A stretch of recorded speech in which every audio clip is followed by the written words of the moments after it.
Ako ay may nakilalang tao, talagang siga, matigas ang ulo. Wala siyang inaatrasan, super at siya'y palaban.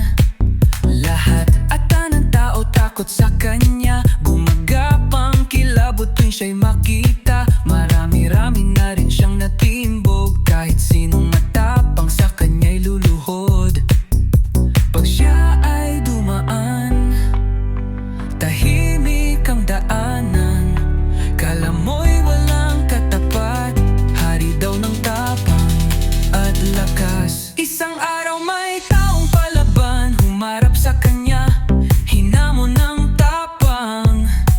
Naku po, siya'y nabisto, duwag pala ang kamo deng ito, kaya sa takot niya siya ay namutla, parang uminom ng isang timbang suka. Kumaripas siya ng takbo, takbo hanggang may lupa. Aray ko po! Akala mo matapang, kamote pala! Kamote pala! Nupung maglakad, akala mo hari, laging nakasimangot parang galit lagi. Pag may kaaway todo angas pa, kala mo'y walang kinakatakutan siya. Pero nang may tunay na humamon, biglang nawala kanyabang noon.